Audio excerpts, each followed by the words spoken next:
I'm ready. You're the one that's not ready. Making news tonight, Marvel Comics declined Tommy Wiseau's offer to direct Spider-Man. Wiseau very disappointed by the news. You're crazy. I don't think I will ever get it. An exhibitionist octopus encouraged to get into his shell. And Sydney's Hello Scream event branded a flop as Luna Park attendees can't tell the difference between a horror show and a regular night out in Sydney.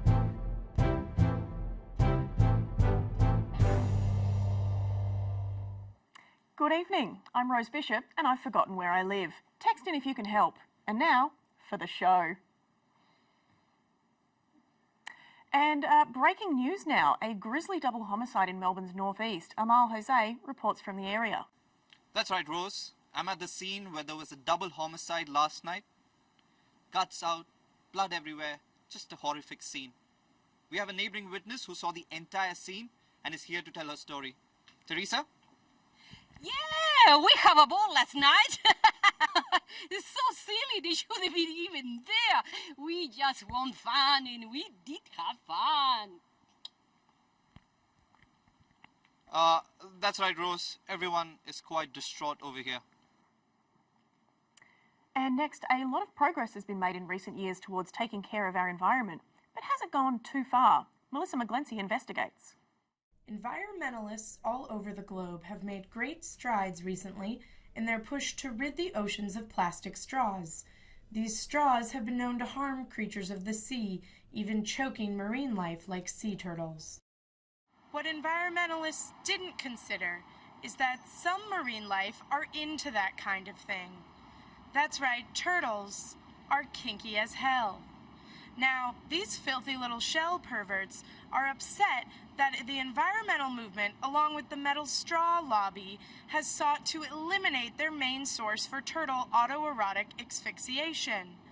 Now, scientists are saying this will certainly not be the end of turtle sex in general. In fact, as we are seeing now, a new kink is developing around being screwed by environmentalists. Back to you, Rose.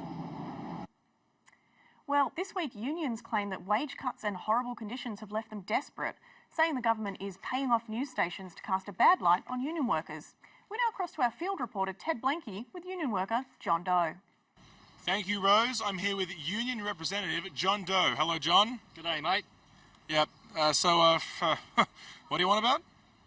We're here to say that for too long now, this government have been abusing the worker, and if they think they can sweep the union movement under the rug, they've got another thing. What are you doing? Whoa, look at that. Stolen money from the government. Wow, and you say you use it for gambling. I never said that. Yeah, you have a gambling addiction, and do you realise you're gambling with Australia's well-being? We believe in the truth here. Can we get a close-up on the bag there, please? As you can plainly see, the news media have been paid off by their corporate masters trying to make us look bad because worker safety means less to them than their bottom line. Well, we actually have a lot of respect for the unions, but can we please talk about the report showing you guys are wasting money on safety requirements? Well, fact, cutting corners costs worker lives, not just livelihoods. Cutting costs is killing our... Hey, I haven't finished. No, I don't give up the mic. It's number one rule from journalism school. Whoa, I'm getting attacked. Can you see that? Unions have been here for 5 minutes and already breaking laws. Back to you, Rose. Unions are bad. They're bad. They're bad. They're bad. No one likes them. And now it's time for a segment called Community Television Celebrities Read Mean Tweets with your celebrity, me, Rose Bishop.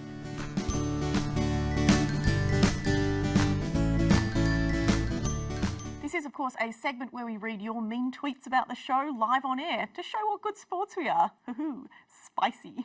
Can't wait to get lovingly roasted by my adoring public. Okay, here we go. So first one is from Trollbot89.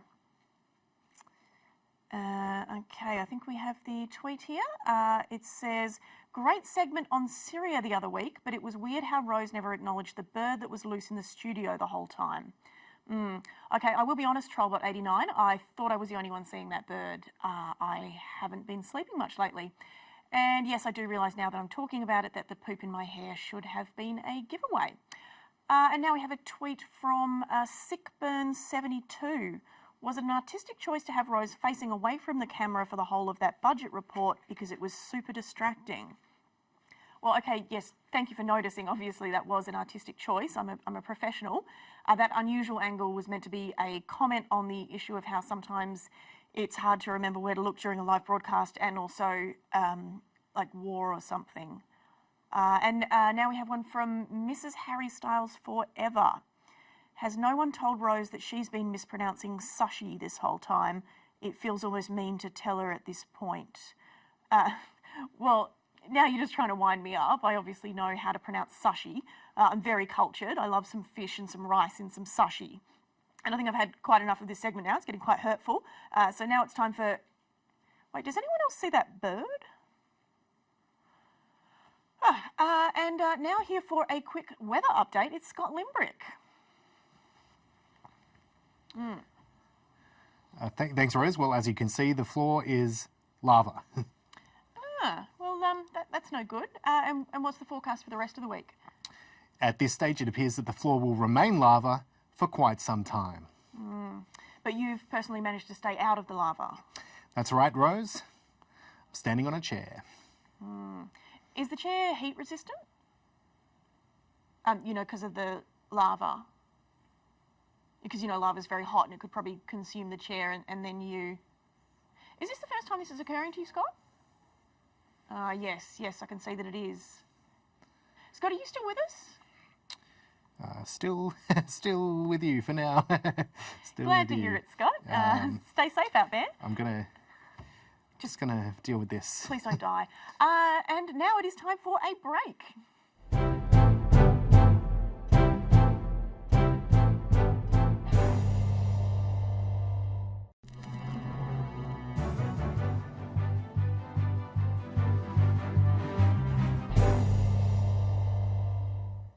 Welcome back. You're watching The Leak.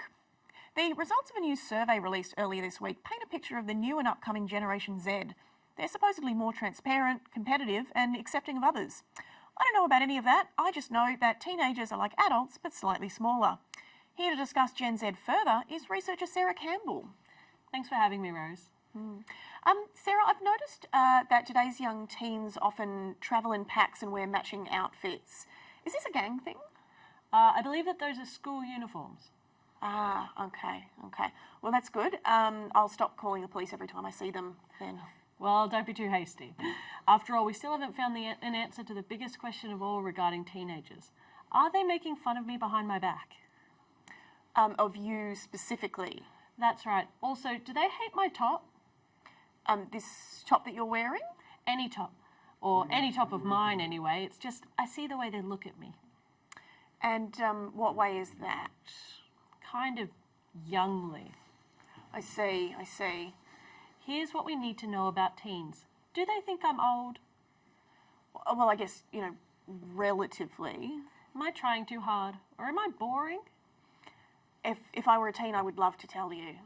Also, sometimes they're talking to each other, but they've still all got their headphones in. What are they listening to? How can they hear each other properly? And what are they talking about? Is it orbs? Glass orbs? Well, you are the expert. Well, I'm very sure that they're talking about shiny, enticing glass orbs. And to answer the question once and for all, I've brought one of my research projects along tonight. I'm not your research project. I'm your nephew. What are you doing on your phone there, teen? Is that Tic Tac? What's Tic Tac? I know all about Tic Tac. He doesn't even know what Tic Tac is. Answer our questions, teen. What do you think about my top? I've never thought about your top. Did you tell Mum you'll bring me here? Wow, never thought about it at all? I thought we were going to talk about climate change. What, and why would you do that? Because if we don't fix it now, my generation might not live to see our lifespans, okay? Is it the colour? Is the colour bad? Are we doing neutrals now? Yes, we should be going carbon neutral. I'm talking about the colour of my top. I prepared a whole PowerPoint about emissions trading. You see, all I hear is blah, blah, blah, glass orbs. Well, there you have it. Teens. They don't listen, and they definitely hate your top. Meanwhile, law enforcement can be a challenging career path, especially when people don't take you seriously. And I'm not talking about PSO Met cops, even though they're the first thing you thought of when I said that. Matteo Mazzella takes a look at some of our unsung heroes. With the increasing numbers of people that use escalators and also don't know how to use them, escalator etiquette has become common practice in many shopping centres and across institutions all over the country, with such offences including taking up the right-hand side of the escalator, which is called stonewalling.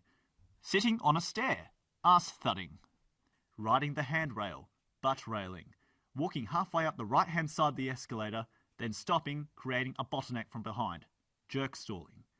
I spoke to an escalator cop just to see if there's more for us to learn. Oh, look at this larrikin. What an absolute f***ing dickhead. OH&S problems right here. Oi! Oi! You! Get off the escalator. Get off the escalator. Chill out, come on. Are you aware what you could have just done just there? Well, I think somebody becomes an escalator cop for the same reason anybody becomes any type of cop, you know, a ticket inspector, a traffic inspector. You know, we do it all for the same reason. Because we believe in justice. We believe in justice. We believe in justice. Escalator justice. It's not taking account for other people's time. It's sitting at the top of the escalator like a dickhead. It's not keeping to the right side. It's standing just right, just still, and holding up, creating a bottleneck of problems. You know, it's the same as traffic. It's the same as traffic rules everywhere. It's just that, you know, for some reason people don't, pedestrians, especially on escalators, just don't adhere to them. You should have to have a license to ride an escalator. You need a license to ride an escalator, is that what you're saying? I think that people should have to have one, yes. And what would it take to qualify for getting a license? Well, you pass a test and you've got a license with demerit points, just like driving. And then when you make these offences, these classic offences, when you make these offences, you lose demerit points. And if you lose too many demerit points, 3 strikes, you're out, buddy. Excuse me, miss. No texting on the escalator.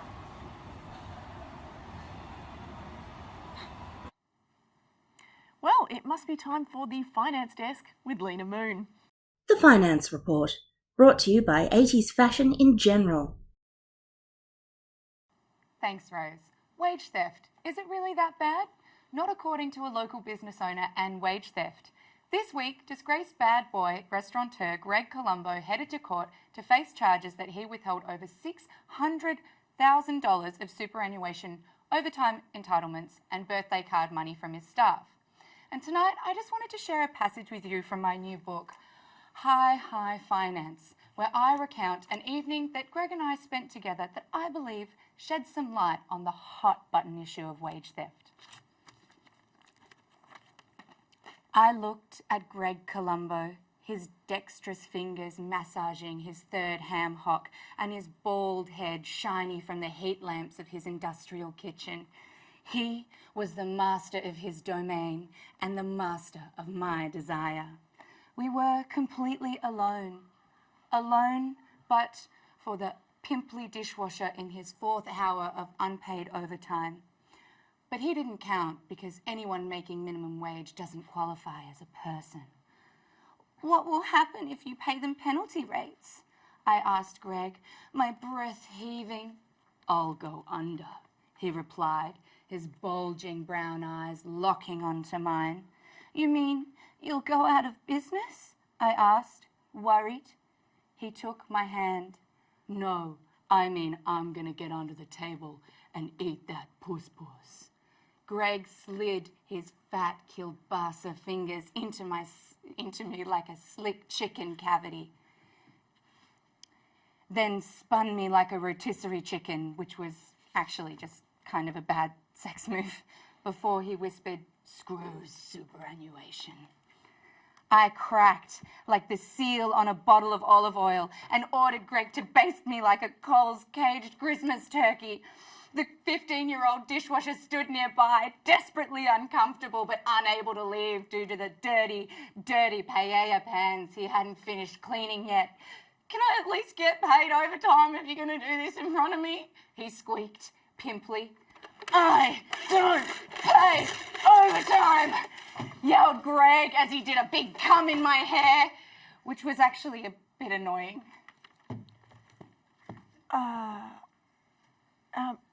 Lena? Yeah? Are you going to do the finance report now? I just did. You can't have that in here.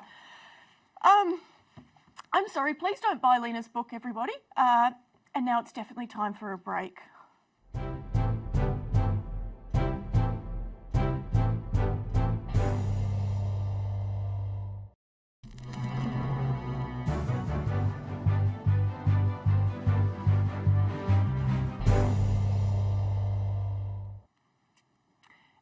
welcome back to The Leak. I'm still Rose Bishop, I'm fairly sure. Thank you for staying with us. Now, up next, people's opinions. What do you think? We asked Myrna Yusuf what she thought about what you think. Since the dawn of time, humans have ventured out to ask other humans for their opinions. This is known as human connection. However, recently this has been replaced.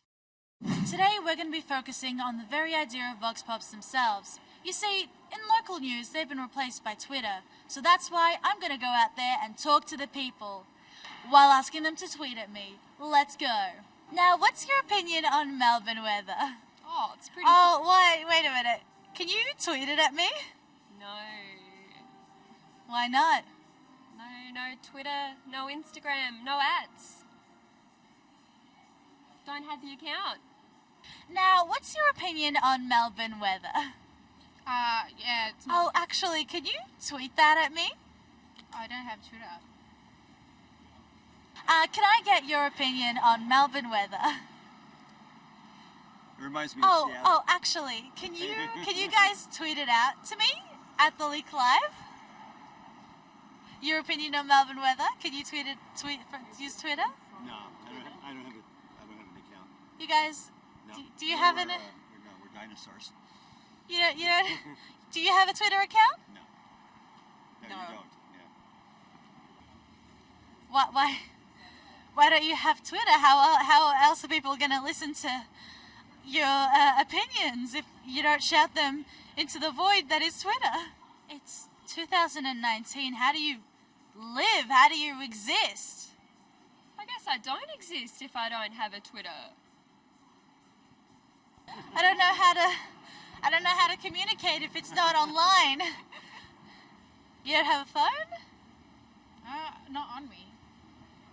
It's 2019. Who doesn't have a phone with the app that's downloaded on it? That's called Twitter. Why does... I can't listen to your opinion. Okay. I'll just wait till you create an account. Now, how do you feel about Melbourne weather? Oh, not great today. Actually, can you tweet it at me by any chance? Sure. It's 2019. Wait, you have Twitter? Yes? Can you tweet it at the Leak? Yeah. I'll just wait here. Okay. I'll do it right now. There we go. Sign up. I won't look. Oh, I've got a notification. Sorry, this is so unprofessional. Now, the question was, how do you feel about Melbourne weather? Melbourne weather sucks right now. # save me. She's created an account and I've helped society today. It's all about making small changes. It's like when they said, be the change you want to see in the world. And I want to see more people liking my shit on Twitter, so... Thank you, Myrna. Very interesting report there. Now we have our next segment, The Weather, which is brought to you by Skolmo. We are very proud to have Skolmo as a sponsor. It is, of course, the hottest new energy source on the block. Skolmo. That's right. I mean, it is basically just coal, but it's got a new name, so it's cool now. Skolmo. Scott? Scott? Is it still there? What? Is it still there? What, the piece of coal? Yes. Yes. Lena? Yeah, what? Is that your lump of coal on Scott's desk? Might be. Why? Well, get rid of it. You know how he gets about this sort of thing. I need a weather report.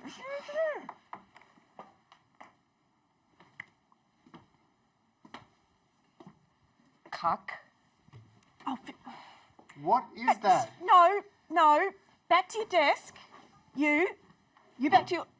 Don't look at him like that. He's a cock. I've had it up to here with you two, I swear to God. Okay, no. You, chair, put it down. Chair. Sit. All right. Now, do your report, Scott. Hi everyone. Today I'd like to talk to you about renewable energy. Everyone knows about solar and wind, but did you know that our personal waste can be turned into an energy source? It's true. We're literally sitting on a gold mine. What do you want? What? Scott, I told you, ixnay on the renewables, Ray. That's not a good word for pig Latin. Everyone knows.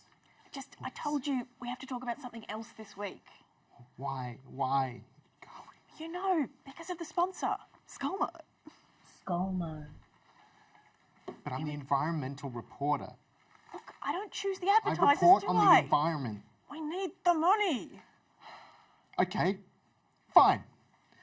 Let's talk about...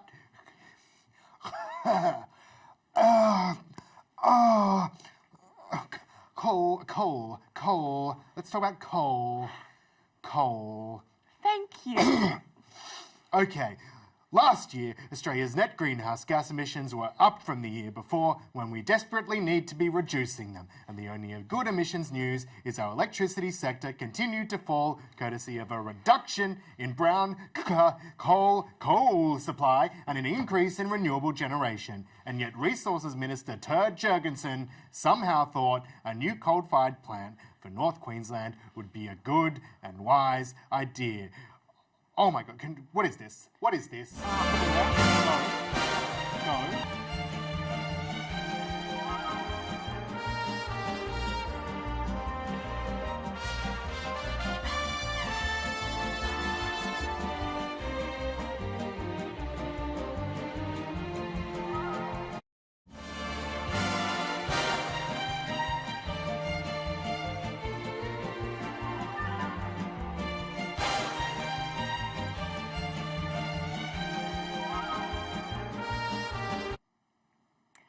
Well, thank you, I guess, Scott. Oh, he's gone and the coal is back. Okay, well, we tried our best. Well, thank you so much to this piece of coal and Lena Moon, of course. Better luck next week, Scott. And I guess that's it for us tonight. Well, at the end of the episode tonight, what have we learned? Text in if you can help. And thank you very much to that person who texted in during the show to tell me where I live. I can go there now. Thank you so much for joining us, everybody.